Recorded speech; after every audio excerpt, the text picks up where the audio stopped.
जय हिंद साथियों। देखिए यहाँ पे मध्य प्रदेश सरकार के द्वारा एमपीएसआई 2025 के लिए यानी कि लगभग 8 सालों की इंतजार के बाद 2025 में एमपीएसआई की वैकेंसी और भर्ती प्रक्रिया संपूर्ण होने का सुनिश्चित हो चुका है और इसके लिए मध्य प्रदेश शासन ने राजपत्र के द्वारा अपनी मंशा जाहिर कर दी है और साथ में यहाँ पे पूरा सिलेबस चेंज कर दिया गया है एमपीएसआई का। यानी अब एमपीपीएससी की तरफ प्री और मेंस भी आपको यहाँ देखने को मिलेगा और साथ में क्या एज लिमिट रहेगी, क्या फिजिकल के नंबर भी जुड़ेंगे और एग्ज़ाम कौन कंडक्ट कराएगा, इन सभी चीज़ों का डिस्कशन इसी वीडियो में हम करेंगे। और ये जो है आपका ऑफिशियल नोटिफिकेशन जो आप खुद भी डाउनलोड कर सकते हैं मध्य प्रदेश के मुद्रण वेबसाइट के द्वारा, जो मुद्रण शाखा की वेबसाइट है। तो यहाँ पे जो भी चीज़ें सिलेबस हो गया, एज लिमिट हो गई, एग्ज़ाम पैटर्न हो गया, सबका डिस्कशन करेंगे डिटेल में। तो यहाँ देखना शुरू करते हैं। सबसे पहले दिनांक 24 जनवरी को, ये कल के ही दिन ही रिलीज़ हुआ है राजपत्र में। और संशोधन जो है गृह विभाग, यानी कि यहाँ से एक चीज़ क्लियर है कि एमपीएसआई की वैकेंसी व्यापम नहीं कराएगा, मध्य प्रदेश गृह विभाग कराएगा, कि इसीलिए व्यापम के कैलेंडर में एमपीएसआई देखने को आपको मिली भी नहीं। और ये बात करता है भर्ती संशोधन अधिनियम यानी सेवा भर्ती 1997 को अब संशोधित कर देगा। तो एमपीएसआई में किस तरह से इसने संशोधन किया है और क्या होगा, इसके लिए यहाँ पे आइए देखते हैं। तो इन्होंने बोला है कि जो एमपीएसआई की वैकेंसी है ना, इसमें 2 चरण होंगे आपके और द्वितीय चरण से अभिप्रेत यह है कि प्रारंभिक परीक्षा के बाद ली जाने वाली मुख्य परीक्षा तथा शारीरिक दक्षता परीक्षा। शुरू में ही आपको हम सब चीज़ें बता देते हैं। देखो सबसे पहले एमपीएसआई में जो अब सिलेबस है ना 750 अंकों का हो चुका है। अब 750 अंक में किस तरह से बटेंगे, आओ उसको समझते हैं। देखो प्री जो होगा क्वालिफाइंग नेचर का होगा, ठीक है। इसके बाद आपका मेंस होगा। मेंस जो है ना आपका, इसमें 2 पेपर होगा। कौन कौन सा? पेपर 1 और पेपर 2। और पेपर 1 में जो है ना आपका 300 नंबर होगा और पेपर 2 300 नंबर होगा। बाकी इसके अलावा मेंस जो क्वालिफाई करेगा उसका होगा फिजिकल। और फिजिकल जो है जिस तरह से एमपी कांस्टेबल में था, इसी तरह 100 नंबर का फिजिकल होगा, जिसमें 40 नंबर की रनिंग और 30-30 नंबर का गोला फेंक और लॉन्ग जंप आपकी होंगी यहाँ पे, ठीक है। तो इस तरह से आपका 700 नंबर ये हो गया और 50 नंबर का आपका इंटरव्यू देखने को मिलेगा। और कुछ इस तरीके से 750 नंबर का ये सिलेबस आपका हो चुका है और इन्हीं चीज़ों को हम डिस्कशन करेंगे डिटेल में जो यहाँ पे लिखी हुई है। देखो सबसे पहले इन्होंने बोल ही दिया है कि द्वितीय चरण का मतलब यही है कि प्रारंभिक परीक्षा के बाद ली जाने वाली द्वितीय मुख्य लिखित परीक्षा और शारीरिक परीक्षा। खास बात यह है कि इस बार माइनस मार्किंग भी इन्होंने किस तरह से जोड़ी है, इन चीज़ों को आओ समझते हैं। देखो यहाँ पे अगर आप देखो तो वैकेंसी किस किस तरह की आपकी एमपीएसआई में निकाली गई है। तो एमपीएसआई यानी उप निरीक्षक रेडियो डिपार्टमेंट, आयुध डिपार्टमेंट और इसके अलावा फिंगरप्रिंट वगैरह डिपार्टमेंट में यहाँ पे 3 तरह की एमपीएसआई की वैकेंसीज यहाँ पे देखने को आपको मिलेंगी। और यहाँ पे बताया है कि प्रायोगिक परीक्षा में जो चयन है ना, इसकी प्रक्रिया कैसी होगी। तो इसकी प्रक्रिया के लिए सबसे पहले यहाँ पे बता दिया है कि 2 लिखित परीक्षाएं होंगी। क्या होंगी? 2 आपकी लिखित परीक्षाएं होंगी, जैसा कि मैंने बोला। और सबसे पहले बहुविकल्प यानी एमसीक्यू प्रश्न ही होंगे। प्रारंभिक परीक्षा आयोजित की जाएगी, यानी प्री जो है एमसीक्यू का होगा, जिसमें कोई भी माइनस मार्किंग आपकी प्री में देखने को नहीं मिलेगी। और प्रारंभिक परीक्षा में जो अंक आपको मिलेंगे ना, उसे अंतिम चयन से कोई मतलब नहीं है, क्वालिफाइंग नेचर का होगा और जिसकी अवधि 2 घंटे की होगी और प्रत्येक जो निम्नलिखित विषयों से 100 प्रश्न पूछे जाएंगे। यानी क्लियर कर दिया है कि प्री आपका 100 नंबर का होगा, जो क्वालिफाइंग नेचर का होगा, यानी 750 नंबर में इसका कोई लेना देना नहीं है जिस तरह से एमपीपीएससी का होता है। और इस 100 नंबर का होगा जिसमें एमसीक्यू होगा, माइनस मार्किंग भी नहीं है। और इसमें ये आपका हिंदी, अंग्रेजी, विश्लेषण क्षमता, इतिहास, भूगोल, विज्ञान, नागरिक शास्त्र, कंप्यूटर, तर्क शक्ति, करंट अफेयर्स, इन सब विषयों से क्वेश्चन आपको देखने को मिलेंगे फ्री में, ठीक है। अब इसके बाद प्री के अलावा हम बात करें किसकी? मेंस की, यानी मुख्य परीक्षा की बात करेंगे। देखो अगर हम मुख्य परीक्षा की बात करेंगे तो यहाँ देखो मुख्य परीक्षा आपकी लिखित परीक्षा जो है, प्रारंभिक परीक्षा में जो भी क्वालिफाई करेंगे उनकी होगी। और इसमें आपका 2 प्रश्न पत्र की यहाँ पे बात किया गया है। और इसमें क्या लिखा है कि मुख्य परीक्षा के 2 अलग अलग सत्रों में आयोजित की जाएगी, जैसा कि अनुसूची 4 में निर्दिष्ट है, यानी 2 सत्र में आयोजित होगी। और 2 जो है ना, प्रत्येक प्रश्न पत्र अधिकतम 300 अंकों का होगा, जिसकी अवधि 2 घंटे। यानी मेन जो है आपका 300 नंबर का 2 पेपर होगा और दोनों के लिए आपको 2-2 घंटे मिलेंगे। क्या मिलेंगे? 2-2 घंटे और 2 सत्र में होगा, पेपर 1 पेपर 2, ठीक है। यहाँ से मेंस के लिए इन्होंने क्लियर कर दिया है। इसके अलावा जो भी टेक्निकल वाले हैं, रेडियो वगैरह वाले, उनका लिए तकनीकी परीक्षा जो है, प्रारंभिक परीक्षा में चयन के बाद मुख्य परीक्षा में इनका अलग पेपर होगा टेक्निकल वालों का, ये भी यहाँ पे क्लियर किया है। और मुख्य लिखित परीक्षा में जो है ना पृथक दिवस पर अधिकतम 300 अंकों की तकनीकी परीक्षा, नहीं टेक्निकल वालों के लिए भी उसी तरह से अलग दिन पे आपका ये पेपर हो जाएगा, ठीक है, जो स्पेशली टेक्निकल के हैं। मेंस प्री तो सबके लिए कॉमन ही यहाँ पे देखने को मिल रहा है, ठीक है। तो ये मेंस की बातें हो गई। और फिर मेंस के बाद आपका क्या होगा, फिजिकल होगा, जो कि 100 नंबर का होगा, ठीक है।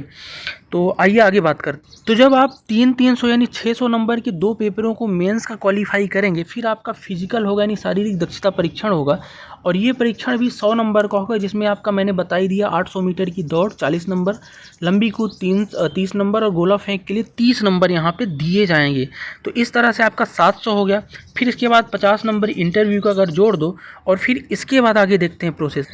जिस तरह से मैंने बात किया कि साक्षात्कार यानी समिति द्वारा जो साक्षात्कार होगा, शारीरिक दक्षता परीक्षा में न्यूनतम अंक अगर प्राप्त कर रहे हो और क्वालिफाई कर रहे हो, हालांकि 100 नंबर का है, तो फिर आपका 50 अंकों का क्या होगा, साक्षात्कार होगा।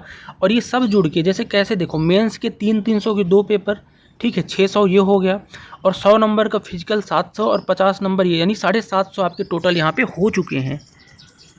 एज लिमिट की यहाँ पे बात करें तो ये लोग जो प्रारंभिक संकेत दे रहे हैं कोविड वगैरह इन सब को जोड़ के, तो 36 से 38 वर्ष यहाँ पे इन्होंने बताया है कि आपको क्या मिलेगी, एज लिमिट मिल सकती है। तो अप्रॉक्स जो है आपका यहाँ पे मैक्सिमम लिमिट जो पहले आपकी 33 देखने को मिलती है, हो सकता है कि आपको 36 मिल जाए, ठीक है।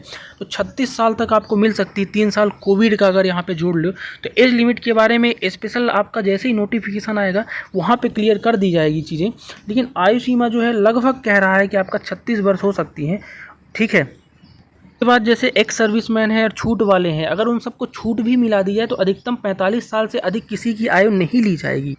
अब यहाँ पे मेन एग्जाम यानी जो प्रीलिम्स 100 नंबर का है, उसके बाद जो मेंस होगा उसके लिए डिटेल सिलेबस भी यहाँ बताया गया है। अनुसूची 4 में मुख्य परीक्षा में क्या होगा, तो देखो प्रश्न पत्र प्रश्न की योजना मैंने बताया 2 प्रश्न पत्र होंगे 300 नंबर के। तो पहला जो पेपर होगा उसके लिए इन्होंने क्या योजनाएं बनाई हैं, किस तरह से आपका सिलेबस होगा, तो आओ देखते हैं। देखो पहले प्रश्न पत्र में भी भाई साहब 2 घंटे का समय 300 अंक देंगे, लेकिन पहले प्रश्न पत्र के भी 2 खंड होंगे, खंड आ खंड बा, यानी 1 और 2, ठीक है। तो खंड आ और खंड बा जो 300 का है, तो उसमें से खंड आ और बा में 150 का खंड होगा, क्या होगा, 150 का खंड होगा, जिसके लिए आपको 2 घंटे टोटल दिया गया है समय 300 अंक के लिए। यहाँ ये भी क्लियर कर दिया गया है। साथ में यहाँ ना समझने वाली बात आपको ये देखने को मिलेगी कि देखो प्रत्येक खंड 150 का तो होगा, लेकिन प्रत्येक खंड में वस्तुनिष्ठ यानी MCQ प्रश्न ही पूछे जाएंगे मेंस में भी। ये कन्फ्यूजन मत रखना कि PSC की तरह आपका लिखित होगा, ठीक है, कॉपी में MCQ ही होंगे, लेकिन सभी प्रश्न अनिवार्य हैं, यानी कि आपको सभी प्रश्न करना है। और साथ में ये बोला है कि गलत उत्तरों के लिए ऋणात्मक अंकन होंगे। अब यहाँ पे समझने वाली बात ये है भाई साहब, अगर सभी प्रश्न अनिवार्य हैं तो इसका 2 ही मतलब आप निकाल सकते हो, या तो आप प्रश्न छोड़ दो तो आपका गलत हो जाए, अगर आप गलत कर रहे हो तो उसके लिए माइनस मार्किंग है। देखो प्री में कोई नहीं माइनस मार्किंग नहीं, लेकिन मेंस में हर जगह माइनस मार्किंग देखने को मिलेगी आपको, ठीक है। इसी तरह से द्वितीय प्रश्न पत्र की यहाँ बात करें तो ये भी 2 घंटे का होगा, इसमें भी 2 खंड होंगे, खंड आ और खंड बा, तो इसमें भी सेम माइनस मार्किंग आपको देखने को मिलेगी, ठीक है। अगर मैं द्वितीय प्रश्न पत्र की बात करूं तो यहाँ पे द्वितीय प्रश्न पत्र में ये बताया है कि जो 150 अंक के 2 खंड होंगे ना, उसमें से आपका क्या होगा, खंड जो खा है ना उसमें क्या पूछा जाएगा, तर्क शक्ति यानी सी सेट वाले क्वेश्चन आपको पीछे जाएंगे, लेकिन कैलकुलेटर की अनुमति नहीं होगी यहाँ पे, ठीक है। इस तरह से आपका बताया है। अगर मैं पाठ्यक्रम यानी संपूर्ण सिलेबस की बात करूँ तो जो पहला पेपर है 300 अंक का, जिसमें भाग का है, यानी दोनों पेपर के 2-2 भाग हैं, खंड का और का। तो खंड का में यानी पहले पेपर के खंड का में आपका इतिहास यानी कि संपूर्णतः देखा जाए तो खंड का में आपको हिस्ट्री से क्वेश्चन आपको देखने को यहाँ मिलेंगे, स्वतंत्रता वगैरह ये सब।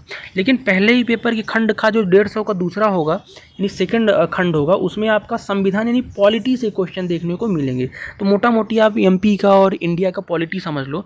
ये हो गया पहले पेपर में हिस्ट्री और पॉलिटी आपको देखने को मिली। अब दूसरे पेपर में क्या देखने को मिलेगा, आओ देखते हैं।